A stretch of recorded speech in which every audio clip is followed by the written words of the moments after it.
Everyone, I hope आप सभी लोग बहुत अच्छे होंगे। उतनी बेहतर तरीकों से आप सभी लोगों की पढ़ाई चल रही होगी। तो इस वीडियो में बच्चों अपन देखने के वाले आपके क्लास 11th की बायो और मैथ्स दोनों के लिए हम क्या देखने वाले हैं भाई, रसायन शास्त्र आपकी केमिस्ट्री के जो है सैंपल क्वेश्चन पेपर या बोल सकते हैं प्रैक्टिस पेपर आपके तिमाही परीक्षा के लिए। इसकी पूर्णांक जो है बच्चों 70 नंबर, इसको 3 घंटा में आपको हल करना होगा। तो यहाँ पर देखो नोट दिए दिया है, इसको पढ़ सकते, जैसे कि सभी प्रश्न हल करना अनिवार्य है। प्रत्येक प्रश्न पर एक एक अंक जो है निर्धारित है बोला गया है, ठीक है। तो सॉरी, प्रत्येक प्रश्न में ये नोटिस नहीं देना था भाई कैसे सभी प्रश्न पर एक एक अंक निर्धारित रहेगा, कुछ भी बोल रहे हैं, ठीक।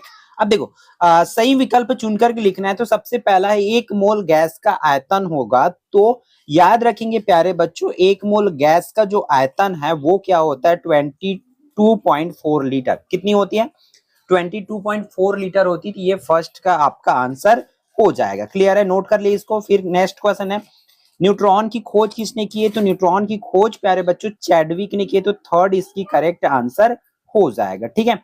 फिर यहां पर सोडियम में समान है, सोडियम में समान है इलेक्ट्रॉन की संख्या, प्रोटॉनों की संख्या। देखो सोडियम में समान है तो कहीं ना कहीं ये क्वेश्चंस मिस्टेक, क्योंकि एक से कंपेयर करना मतलब मुश्किल है। ये क्वेश्चंस कहीं ना कहीं बच्चों मिस्टेक है। फिर अपन चलते हैं फोर्थ प्रॉब्लम पर। क्या बोला जा रहा है? दो विपरीत आयनों के मध्य किस प्रकार का बल लगता है? दो ठो विपरीत आयन है तो वहां पर कैसा बल लगता है? तो स्थिर विद्युत आकर्षण बल लगता है। क्या लगता है प्यारे बच्चों? स्थिर विद्युत आकर्षण बल जो है लगता है। पांचवा, डी कक्षक की आकृति कैसे होगी? यहाँ पर डी कक्षक दिया तो आपको हर एक कक्षक की आकृति बच्चों याद रख लेना। तो यहाँ पर क्या होती है? डबल डंबल की आकार होती है। इस तरीके से यहाँ पर ये ऑप्शन बी इसकी सही हो जाएगा, ठीक है। रिक्त स्थान दिया हुआ है प्यारे बच्चों, आप लोगों को किसी के आधार पर तैयारी जो आपको रखना है। अवोगाद्रो संख्या क्या होती है, खालिस्तान होती करके बोला जा रहा है। तो आप लोग लिखेंगे 6.022 इंटू 10⁻23 होती है, आप लोग याद रखेंगे। फिर रसायन शास्त्र की सॉरी, जल अणु में खालिस्तान संकरण पाया जाता है। तो संयोजक संकरण। क्या बच्चों?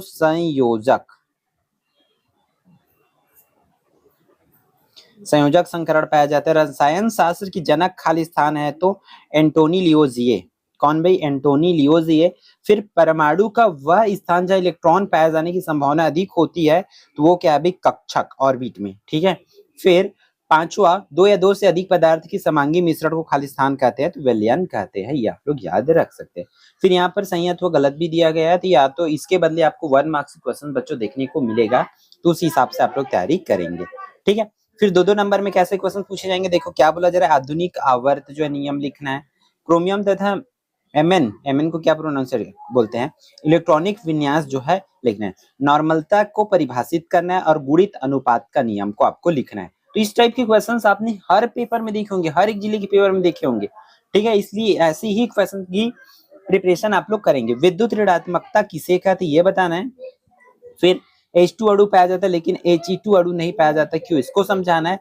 सिग्मा बंध तथा पाई बंध में दो अंतर स्पष्ट करना है। तो बच्चों इस तरीके से आपको दो दो नंबर वाली क्वेश्चन जो है प्रिपेयर करना है और बहुत ध्यान से बच्चों इसको तैयारी करेंगे।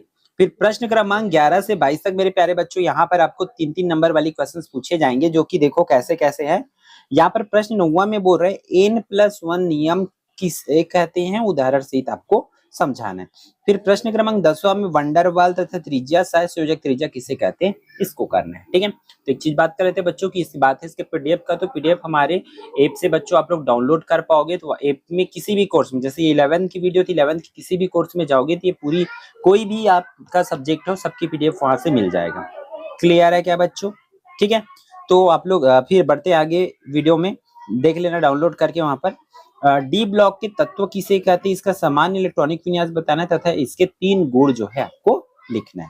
फिर संकरण किसे कहते हैं? sp2 संकरण को उदाहरण सहित जो है समझाना है। फिर CNO में किसकी आयनन ऊर्जा अधिक होती? कारण सहित जो है आपको बताना है। फिर 14 प्रश्न में किसी कार्बनिक यौगिक में कार्बन 54.24%, हाइड्रोजन 9.05% तथा शेष ऑक्सीजन है। यौगिक का अणु भार 88 AMU है। तो यौगिक का मूलानुपाती सूत्र तथा अणु सूत्र जो है बच्चों ज्ञात करना है। फिर प्रश्न क्रमांक 15 और 16 ये रहा आपकी स्क्रीन में। इतनी क्वेश्चन बच्चों आप लोगों को कर लेना है, ठीक है। ये वाली क्वेश्चन हो गया। बहुत इंपॉर्टेंट है भाई, बोर का परमाणु मॉडल, रदरफोर्ड के परमाणु मॉडल, दोनों को तो करना ही करना है। अब आपके 5 अंक वाले क्वेश्चन देखो, 5 अंक वाले क्वेश्चन ये रहा भाई, आयनिक यौगिक किसे कहते हैं, आयनिक यौगिकों के गुण लिखना है, अथवा सहसंयोजी यौगिक किसे कहते हैं, सहसंयोजी यौगिक के गुण लिखना है।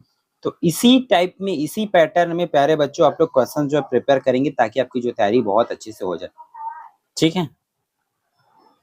तो ये रहा 19 क्वेश्चन, आयनन ऊर्जा, इसे प्रभावित करने वाले कारक, इलेक्ट्रॉन बंधुता, इसे प्रभावित करने वाले कारक। याद रखना इसमें एक चीज और बच्चों एड ऑन करेंगे आप लोग, न्यूमेरिकल्स, क्योंकि कई स्कूलों में न्यूमेरिकल नहीं पढ़ाया जाता है, मतलब वहाँ न्यूमेरिकल नहीं दिए जाते, बट हमारे फाइनल बोर्ड एग्जाम में बच्चों आप लोग याद रखेंगे न्यूमेरिकल के क्वेश्चन आते हैं, तो जिस जिस चैप्टर से न्यूमेरिकल आना है आप लोग जरूर वहां से करेंगे, ठीक है। तो इस वीडियो में इतना ही, फिर मिलते हैं आने वाले इंपॉर्टेंट वीडियो में। जय जवाहर, जय छत्तीसगढ़।